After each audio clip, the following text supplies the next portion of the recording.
present the International Journal on Philosophical Practice ASER and a book, the Experiential Philosophical Practice. So we are going to spend half an hour in presenting our journal, the International Journal on Philosophical Practice ASER.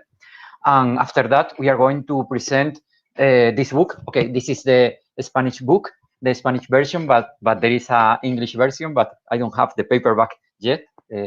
Anyway, you can buy it in internet. So thank you for being here, and thank you for attending. The idea is that I present more or less 10, 12, 15 minutes, and after that, Michael Noah Weiss, my colleague, that is professor in Norway, and is the editor of in guest of the last issue of ASER, is going to explain something about the current issue of the journal. And after that, we are going to have some questions, some Q&A, and we will finish, I hope, in 4:30 more or less. After that, we are going to present the book. So here I have a presentation. If you want the presentation, I can send you. There isn't any problem. This is our journal, the International Journal on Philosophical Practice, or in Spanish, the Revista Internacional de Filosofía Aplicada, ASER. It is a journal that is published. I have to say something. This panel was based. The idea was that Guru Hansen Helskog is going to be here, but because of medical emergency, he's not here. But I think that it was very important that her name was here, Guru Hansen Helskog, because she's the other editor-in-chief from the last issue. So for me, it was important that her name was here, and she was working with Michael Weiss. So she was the other guest editor. As I said, we have been working in this journal for 12 years, since 2009, more or less. And it is an academic journal that aims to develop a place for academic articles, or for articles in general, for papers in general, in an academic journal. Why? Because when I started 20 years ago in philosophical practice, there weren't any in any journal, academic journal, in philosophical practice. Therefore, for me, it was a problem to publish my articles, my papers on philosophical practice in academic journals, and therefore I have to develop two lives. One was my academic life, where I publish some theoretical papers in some academic journal, philosophical journals. And I have another profile that was a profile of philosophical practice with some where I published some articles. But the problem was that those articles were not useful for my academic life because there weren't any journal that were in academic indexes. So the idea of this journal is to meet the gap, to have a journal where people who want to develop their academic career can publish their articles, and those articles could be useful for them. The outline here is that I am going to explain more or less the history of this journal briefly, the main aims of the journal, some authors that have published in our journals, and what are the sections of our journals, what are the main academic indices where we are, and some challenges for the future. And after that, Michael Weiss is going to talk a little about the last issue of our journal. The name, why ASER? ASER joins the verbs, two verbs, hacer, to do, and ser, to be. Therefore, we make hacer with ser and is as hacer. It implies, the title implies to accomplish this prescription. Do what you are, be what you do. It is an existential imperative. You must be what you do, or as Pindaro says, you have to be the thing you do. The theory is based on the idea that our actions are grounded on our way of being. And here is the idea that philosophy and philosophical practice is a way of life. So we decided to create this idea. The story, we started with another journal, the Ettore Journal. Ettore was the first group, the first philosophical practice group where I started here in Spain. It was born in 1999, and it created a journal, a brief journal, and it published five journals, five issues, from 203 to 205. And in that journal, there were articles written by Peter Rabe or Oscar Renifier or another people like Jose Ordóñez and Gabriel Arnaiz. But it wasn't not just an academic journal. It's more for general audience. And at the end, it finished in 2005. Therefore, in 2009, we create this journal as a journal. It is a peer-reviewed journal and open access. You have the link in the chat in order that you can access to all the articles in the journal.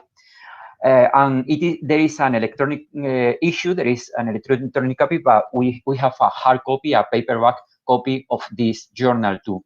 It has been indexed on the best of the world academic indexes. As I said, that was important for us. For example, we are in Clarivate, Scopus, Elsevier, ERIC Plus, Latindex, CAPES, a lot of them, Latindex. And it is an academic journal that publishes rigorous studies on philosophical practice, but we are publishing studies in philosophy for children and philosophy with children, in clinic philosophy too. So, but the main idea is philosophical practice. Normally, we publish one issue per year. Normally, no, we publish just one issue per year. And normally we reject more or less 30 or 40% of articles. And we achieved in 2013 the first Italian award in philosophy for this journal. Aims to have a place for publishing, as I said, academic articles useful for faculty members' career, to encourage faculty members and PhD candidates to research on philosophical practice. As I said, one of the problems some years ago, at least in Spain, was that you cannot develop an academic career based on philosophical practice. And one reason was because you haven't got any journal, any academic journal where you can publish your articles, and those articles are useful for your academic career. Another aim is to dip into theoretical groundings on philosophical practice. Obviously, we publish some articles on practical experience on philosophical practice. Anyway, for us, it is important that those practices are grounded in the theoretical basis of the practice. Another aim is to spread out experience on philosophical practice from practitioners out from traditional networks. So the idea is to publish some activities from philosophical practice, to put in contact different ways of applying philosophy to life. For example, to put in contact people from philosophy for children with people from philosophical practice. In addition, we pretend to be a rigorous journal, well considered for faculty members, and we are getting it because we are trying that some faculty members publish inside our journal, and to encourage newcomers and new people that are starting in philosophical practice to publish their works inside the journal. Indeed, we have published some master degrees inside our journal, and here you have some of the academic indices where we are: Easy Thompson, Clarivate, ERIC Plus from Europe, CONICET from Argentina, EBSCO from USA, Latindex from Mexico, the Philosophy Index, of course, ISOC from Spain, MIAR from Spain too, the ALNET from Spain, and even from Norway, we have in some of them. This is our board. I am the editor, but we have a secretary, we have a redaction committee, we have a editorial staff, and we have a scientific committee with some people like Ida Joxman, as you know, some people, John Reeve, for example, and other people that comes from philosophical practice, or for example, for philosophy for children like Angelica Satiro or Ellen Duffy. All the articles are referred by 2 people, and here you have the referees of last issue. Some of them come from Norway, or from Uruguay, or from Argentina, or from Denmark, Finland, from several countries, because it's a blind examination of the articles. And the section of the journal is, first of all, articles. After that, that is the main part of the journal, articles. After that, notes and events. For example, we can explain some courses on philosophical practice, or for example, we can have a brief explication of the International Conference on Philosophical Practice, in order to spread out these ideas. And after that, we have a section of reviews on books. Some authors that you maybe know that published in our journal: Peter Rabe from Canada, that was, I think, that the first or one of the first authors of a PhD in philosophical practice. Carmen Zavala from Peru. Lydia Mir, Lydia Mir. Thomas Poggi. Thomas Poggi is not from philosophical practice, but he's very well known inside ethics, and he's a professor of Yale University. Ivan Kaipke, he is working in South Africa, and he has been in some ICPP. Finn Hansen, he developed the international conference in Denmark some years ago. Michael Weiss, Zoran Koisik, he's the author of one of the PhD in philosophical practice. Leon de Haas, that he passed away, unfortunately, last year. Detlef Staude from Sutherland. Regina Penner, that because of this conference. David Sumiager from Mexico, and even Mauricio Beuchot from Mexico, or Shinji Kajitani, or even John Michael Russell from USA. The articles are published, and I am going to finish, are published in English and Spanish. The articles normally are between 7,000 and 10,000 words. It is funded by one association and by our department at the university. And it is an open access public, so it is very important because your articles can be read by all people in all the world. There aren't any fees to publish. The articles are defunded by social networks. This is the main. In Facebook, we have a fan page on the journal, but we have another fan page in Twitter. Now we are creating a fast method to publish. So if you send your article, you don't have to wait for a year to be published your article. You just need 2 or 3 months in order to publish your article if it is accepted by referees. And it has 2 special issues. One of them is the one of this year, and the other one was published, I think that 5 years ago by Finn Hansen from Denmark. And that's it for me. So if you want to speak, Michael. Yes, thank you very much. I hope that everyone can hear me, because at the moment I'm at a camping site in my car, enjoying the last days of the holiday. Okay. As you mentioned, Pepe, Guru and me, we did the last issue of Hazer. We did a special issue on research on and with philosophical practice in teacher education. There were, though, a couple of other articles dealing also about research, but not limited to teacher education. The reason why we decided to do it on teacher education was, first of all, because I think that I can say for both Guru and me, that we do philosophical practice, or we think philosophical practice as a pedagogical practice.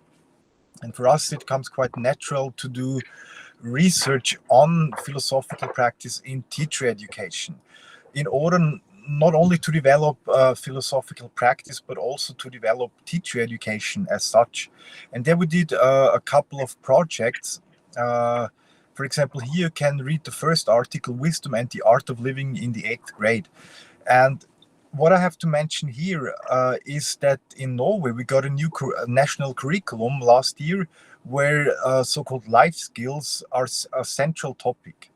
So all the subjects like mathematics and like Norwegian, English, and so on, they all have to deal in one way or another with life skills, which can easily be connected with the art of living, which is a quite central philosophical theme.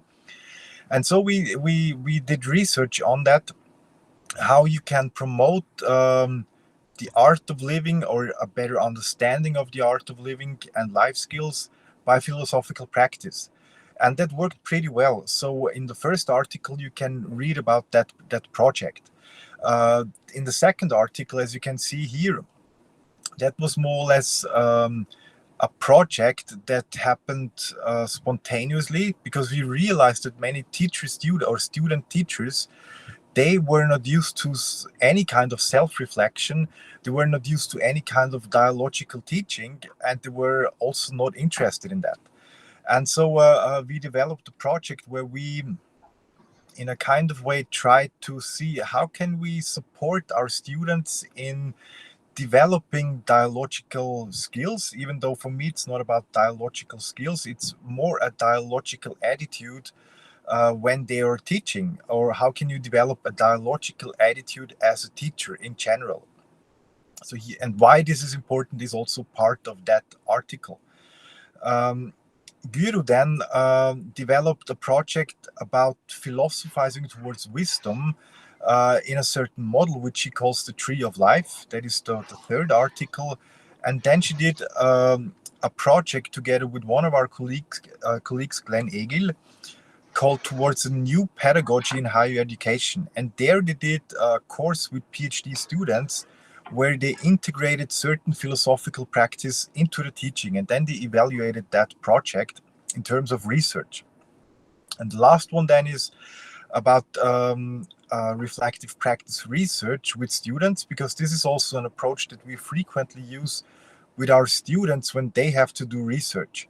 So we are teaching them in a certain way how to do that kind of research, and then we did a research project on how you can teach that kind of research approach. In general, I have to say that I really enjoy publishing with Hazer, simply because it's a very good and nice team. I really enjoy cooperating with you, Pepe, and with your team. And it's also one of the ways how you can get publishing points. At least here at the universities in Norway, it's for me an authentic way to publish about philosophical practice on the one hand, and also to get academic publishing points. And this is, for those who work in academia, of course, an important aspect. So this is not just any journal. It's a journal with a really good peer review, and also a journal where you can get publishing points. And I think that is also one of the main reasons why I can recommend it. Not only because of that, it's also it's a lot of fun, it's very giving, but it's also practical for me in order to get publishing points. Pepe, I hope that I could give an impression about what we did in the last special issue.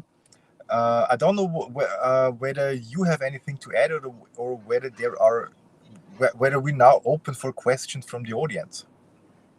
Okay, so just I want to show you the website here. We have 3 websites, but because one is open access, the other one is the university, the other one is an all one. So I recommend that you go to the open access, and here, as you can see here, this is the last issue, the 12th issue with some articles from several people. But if, for example, if you want to go to here, you can see all the issues. For example, if you want to the first one in 2010, again, you can see here all the issues, for example, here, and you can open, for example, this is the article written by Peter Rabe, and here you can download and read the article, and this is the same for all the articles. And indeed, you can see how who has read the article, and as in all the cases of a journal. And here, as I said, this is our journal, and as you can see here, we have, for example, an article with some ideas. I don't know if you can see it, with some idea. For example, this is here from Regina Penner, Veronica Bogdanova, and Ekaterina Milbeika about the philosophical diary and online marathon here. And after that, in last issue, you can see, for example, an article by David Sumiacher about philosophical practice and body. He talked about it here in this conference. That article is in Spanish, but anyway, you can download it and try to translate it into Spanish. And that's it. So the idea is invite you to be part of the journal, to invite you to publish in the journal, because I think that this is the most important for us, that you read the journal. We have a long career, more than 10 years career, so you can read a lot of articles on several issues, on, as I said, philo cafes, on Socratic dialogues, on philosophy in prison, on some theories like body and philosophical practice. So you can read it for free, at least for the moment. And if you want to have a paperback, we can send it. Anyway, you have it. So if you have any question, any ideas, or if you want to send an article, not now, but if you have any question or ideas, we have 7 minutes more or less to answer it. Thank you.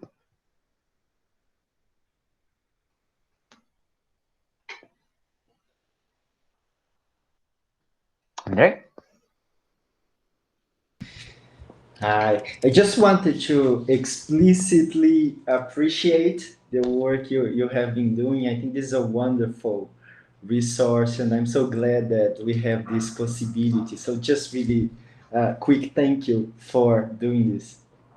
Thank you very much. Indeed, for some years, we accepted even Brazilian documents, or there are some articles from Brazil. Now we just can receive Spanish and English articles because academic reasons, because the index said that all the articles should be in English, and at least we can accept in Spanish. But anyway, I think that this is the language. English is the language of the empire, so that's the point now. Another question? But my proposal is that, and here is Sergey and the other people. So first of all, this is a task for the committee of the ICPP, and it is that they write down an article about a report of the ICPP in order to publish it. And I think that it could be very interesting, because the idea is to define all the activities that we are doing. And in some occasion, a lot of people don't know what we are doing in our countries.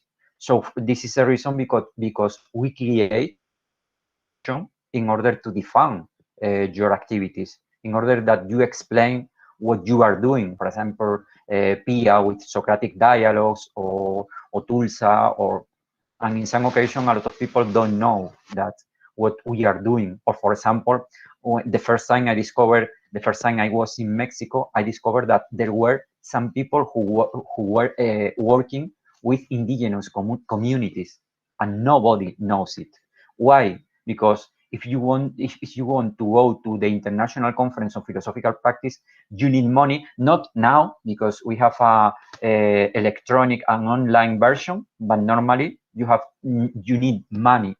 So normally they didn't go to the international conference, but a way to say that they exist was, for example, this journal or another journals. But the idea was, and it is another way to say the academia, that we can make serious work in philosophical practice, that what we are doing is rigorous philosophy too. So it's another way, it's another idea.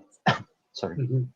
Okay, it's something very important for our Russian environment, in academic Russian, because your journal indicated in Scopus and Web of Science systems, and for our academic area, it's very important, and for me especially, and our crew who prepared this conference. It's obviously we continue connection with the CU. It's our It is Friendship. not easy. It's our friendship. Yeah.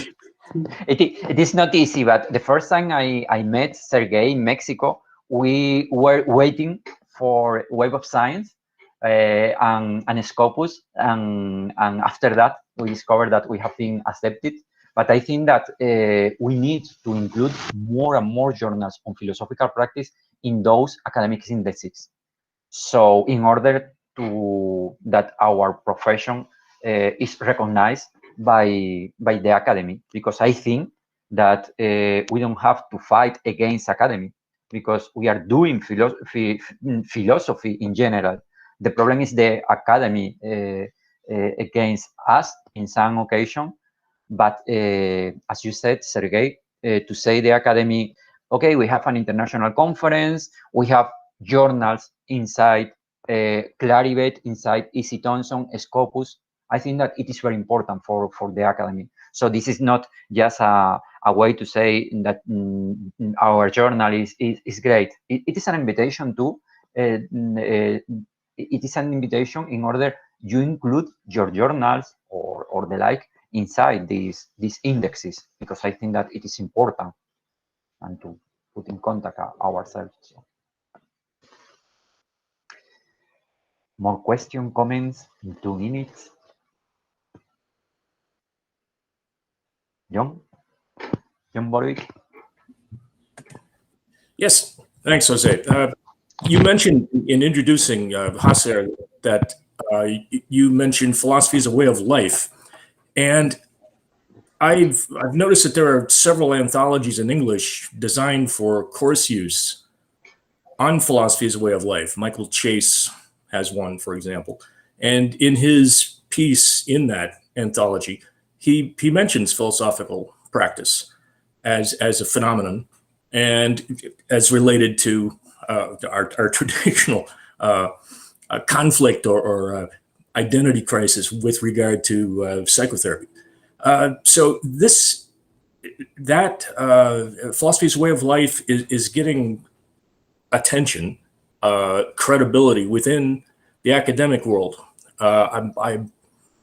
Do you have any thoughts as to how we align with that, or what is our relationship relative to that? Because that's a newcomer. We read Hadot, and we're talking about Hadot back in the 90s. And suddenly this is emerging. There's a institute, I think, at the University of Notre Dame that's funded by the Mellon Foundation.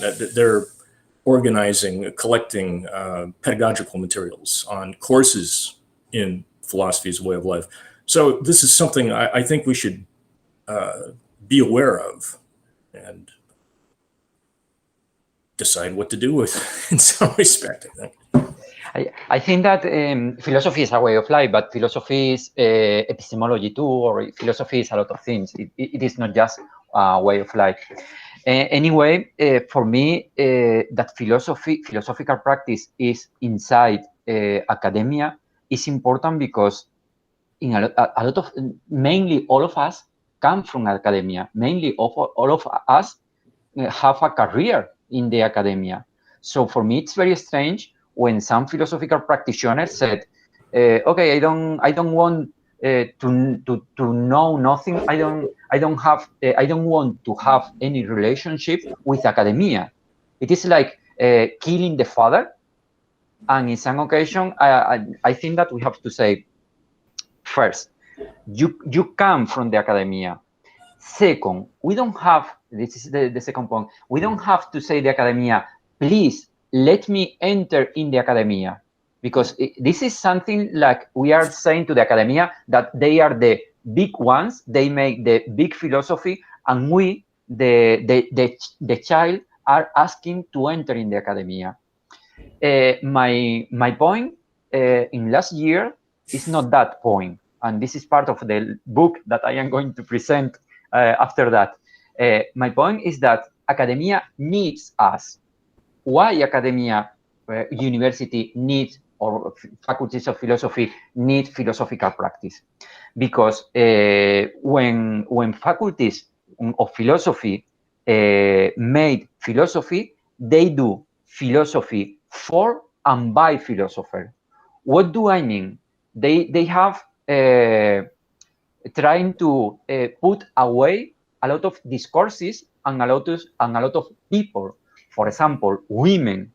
So the academia have despised the word, despreciar, despise, have said that the other people are not important. But philosophical practice what philosophical practice do is to recover the discourses of people who have been despised, who have been put away of philosophy. For example, we can say that a prisoner can think, but the problem is that normally the faculty of philosophy is going to say that an inmate, a detainee, cannot think. In philosophy for children, we can say that a child can think, but normally a faculty of philosophy is going to say, no, a children cannot think. What is the problem from academia? That they have despised, they have put away those discourses, and they need philosophical practice because it's a way to amplify what is philosophy. And this is not new. In the past, women were out of philosophy, and some philosophers said, okay, women cannot think. And this is a reason because mainly all our philosophers now normally are male philosophers. But the point is that when women enter inside philosophy, we have first new contents in philosophy, because some philosophers like Judith Butler, Maria Zambrano, Simone Weil write new books. And second, we have new ways of thinking. That is the women thinking. So my point is, we don't have to say to the academia, please let philosophical practice, let philosophical practice enter in the faculty. No, we have to say that if they don't enter, if philosophical practice don't enter inside the academia, it is bad for the academy, because first, they are despising, they are saying that some way of thinking are not good, and second, they are losing the opportunity to introduce in another way of thinking. So this is more or less my position in last years. So it is not to play. Andre, what do you think about I make a presentation of my book? Because we have of course, yeah, go ahead. And then we have another, because at 5 o'clock we have another presentation. So thank you very much, John, for your comment and question. And we are going to move now to the second part of the presentation. Thank you very much, Michael, for being there. Even you're welcome. Complicated for you, so thank you very much. Thank you too, Peter. And second, Michael, have a nice holiday. It was nice to meet you very shortly. Yeah? Yes, likewise. All the best. Okay, bye. Bye, Mike. Bye. So, if you don't mind, I am going to present the second one. Don't move away, please. The second presentation. This is as I said, my last book in English. It has been released this week, so it's very, very new. The Spanish version was released in February, and the name is Experiential Philosophical Practice Beyond Philosophical Posturing. Let me start by the beginning, by the first page of the book, and I am going to start with the third page. There, I write down the following text. Zero, a young vagrant with an invisible face, sends our bodies rushing down the steps of the Hidalgo subway station in Mexico City. Some of us came from Reforma streets, others from the Alameda Central in Mexico City, and the last were returning home from roll sandwiches to sell on the street stores. He had not eaten, Ciro had not eaten for days, but this time he had been unable to slake his hunger with Resistor. Resistor is a Mexican drug. The kid who sold it to him had believed that the humans come before his eye, that Ciro, didn't deserve the ambrosia, the resistol, that he peddled. Fortunately, Crybaby had decided to be compassionate by Zero. The death had decided to be compassionate by Zero. Her hand had drawn near, and with it, an appetite for life or food had disappeared. Zero had thus been transformed into a purely contemplative act. Zero perceived the urgency in the faces without the ability to judge. He thought that a fetus in his mother's womb must have felt the same way as he did, swimming in the darkness and wishing the amniotic fluid were infinite. For that reason, he knew that the cycle was drawing to a close. The sun had one rising for his eyes, and now the time has come to extinguish them. He only hoped that on the other side, they didn't receive him with a ferocity thrashing, seeing he had already had his share. And this is the last part of the text. However, a sudden shudder interrupted his last moment. Some man, me, a Spanish philosopher, some man pedestrian, had decided to cut short his superlative meditation by coming too close. Like a cornered man, he, Zero, sprang backwards, and thus he knew that he could still move his legs. He was terrified, for he recalled that light-haired John, that me, in his reverie, perhaps a moment before he had walked down the stairs and was now walking back then. The light-haired young man, me, offered him a double bun sandwich and a bottle of water, while he looked at his ankle and his heart blackened by the vast city. Zero Predet's trepidation prevented any dialogue. A second later, he recovered and made a gesture of thanks. Zero made a gesture of thanks.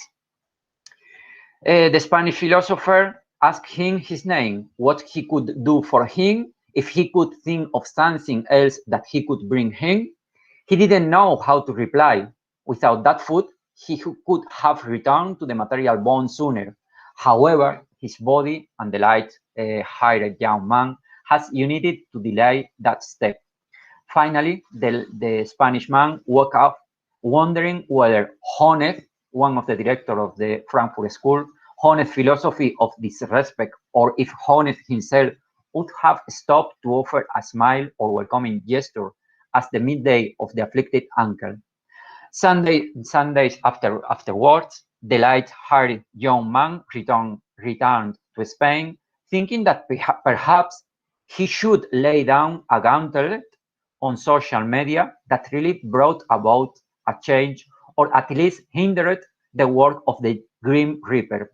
Some weeks later, he continued to ponder on the possibility that philosophy might fight.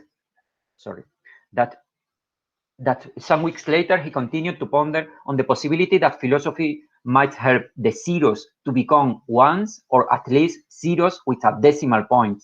Several months later, the Spanish philosopher returned to Mexico, Brazil, and Colombia, where he discovered more zeros and wanted to be zero or nothing, or at least that Spanish philosopher wanted to spend more time among zeros, for he was tired to being someone, and of a philosophy. He was tired of a philosophy that had become mere posturing.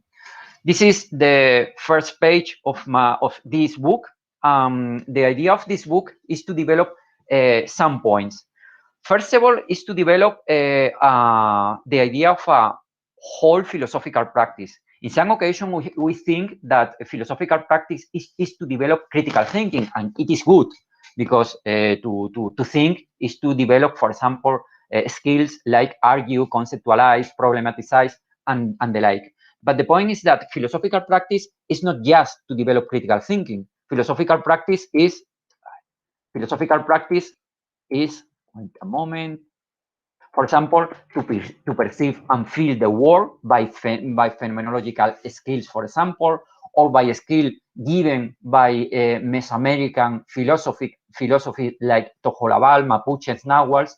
Philosophy helps us to see deeply without bias, like Husserl did with phenomenology by the method of eidetic variation. Philosophy helps us to train wonder. If you read Rachel Carson, The Sense of Wonder, you can see how Rachel Carson, a female philosopher, developed the idea of wonder and how can we train on wonder.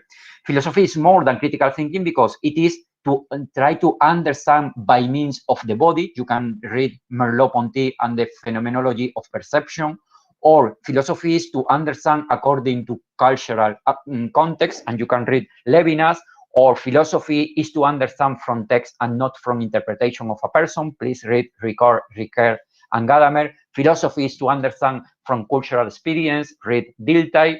And philosophy, for example, is to train critical reason and not just instrumental reason. You can read Benjamin, Walter Benjamin, Max Horkheimer, Adorno. And philosophy is to train in communicative relation and a lot of things. So in general, we can say that a philosophical practitioner is not trying to develop content, is trying to develop some philosophical skills in persons or groups in order they develop their own content. This is the idea of this book, that where I am not going to say people or develop the method of Marinov or Brennifer or the like, or Ran Lahab or the like. But for me, philosophical practice is to put in practice philosophy. And this is a reason because I try in this book to help people to develop their own approach to philosophical practice by designing their own philosophical workshops or consultation, but based on philosophers. So in this book, of course, I developed my own philosophical workshop, for example, workshop based on Husserl, on Gadamer, and the like. And the first point is that I am trying to say people to make philosophical practice is to try to study philosophy, and after that, to design a workshop, a consultation, based on the philosophical skills. Second, my idea is that this book is based on real cases and projects, and I explain some of those real cases and projects. And for me, it is important that we develop those projects with people at social risk, because in some occasions I have seen a lot of workshops with middle class or high class people, and I think that it is important that we move to poor people or something like that, or despised people.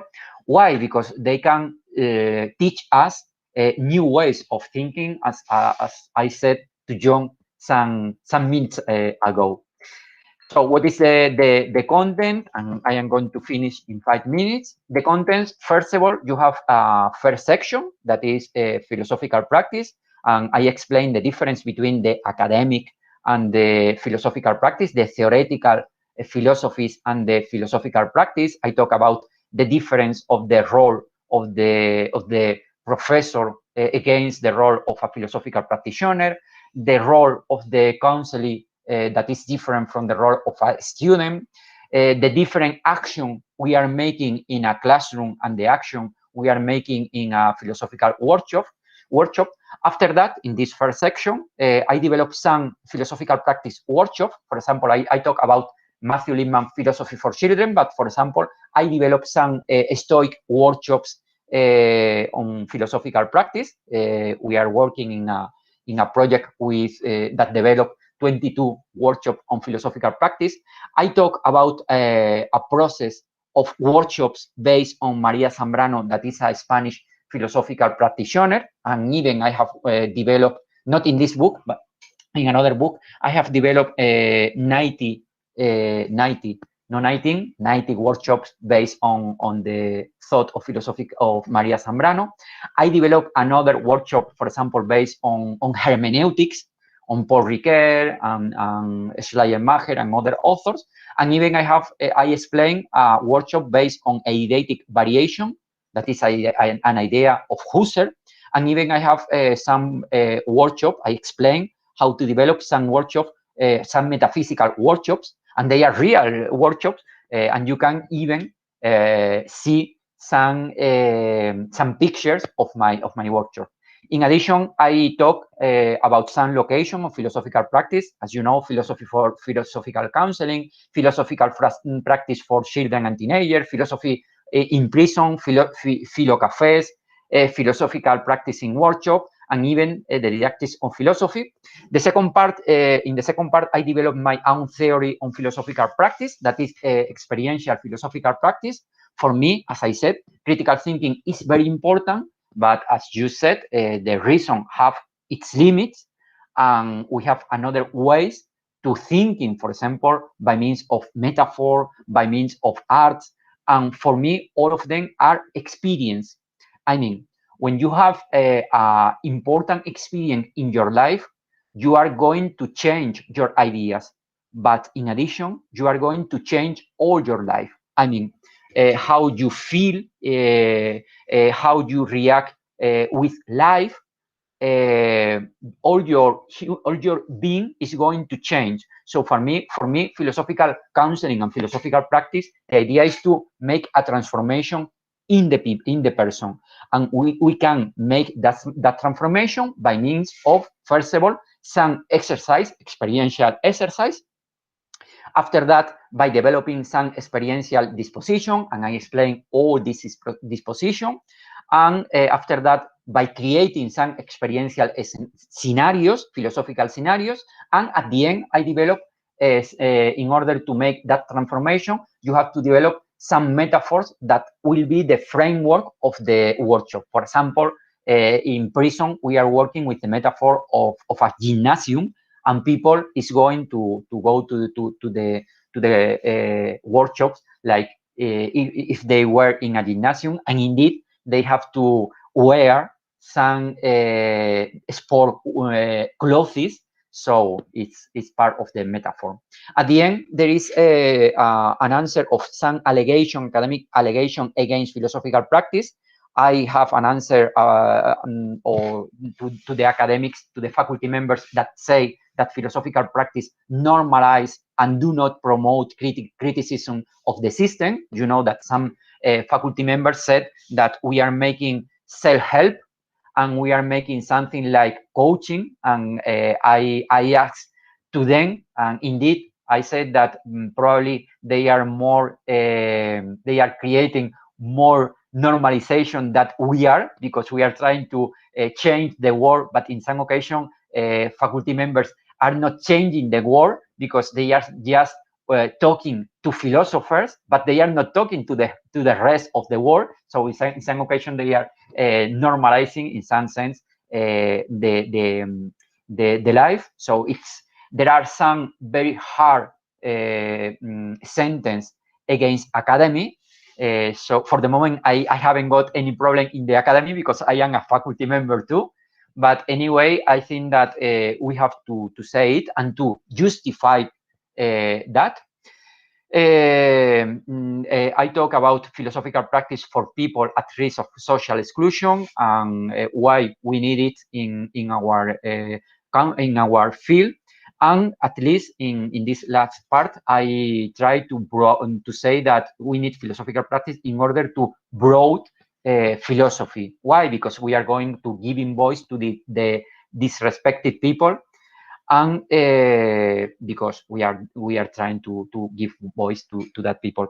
The readers, as you know, first of all, philosophical practitioners, because I propose a new way of making philosophical practice, or maybe a way of making philosophical practice that is not very extended in philosophical practice, because in some occasion philosophical practice is very close to critical thinking, of course, to philosophical counselors, to students. If you are a student, I think that it could be a very good introduction of philosophical practice, because as I said in the first part, I explained not my theory, but an introduction to philosophical practice.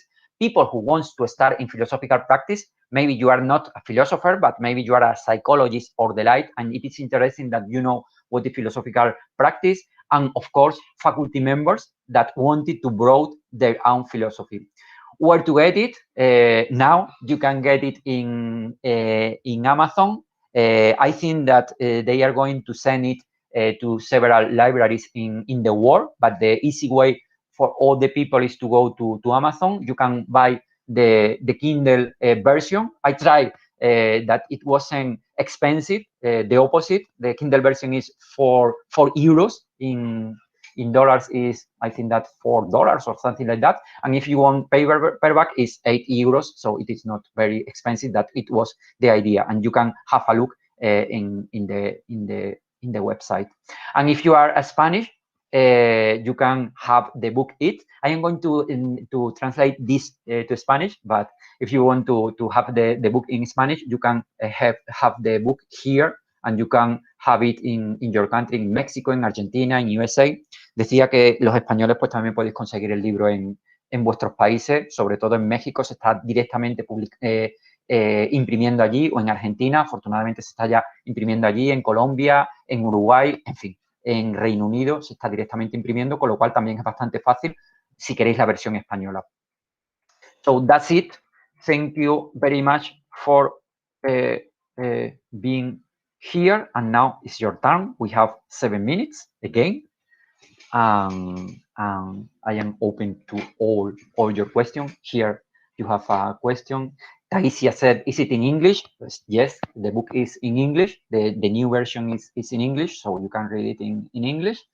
There were another question, that is where to buy the book. You can buy it in Amazon, Kindle version, but you have the paperback too in Amazon. I don't know if today is in paperback, but next week is sure that it is going to, that you are going to have the book. And someone is asking me for the link. I am going to send you the link, but if you have any question, in the meantime,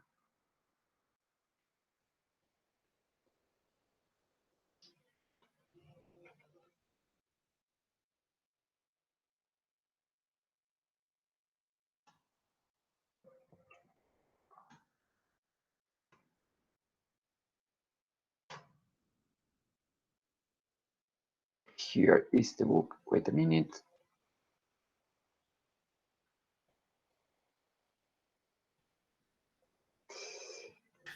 Pepe, thank you very much for wonderful magazine for philosopher practitioners.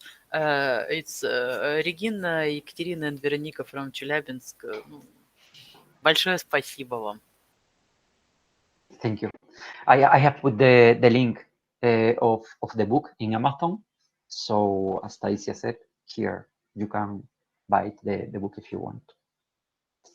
So we have 4 minutes.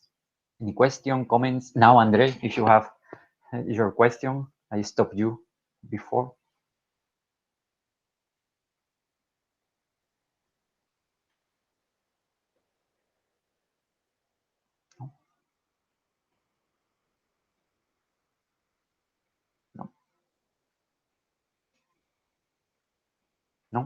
No questions.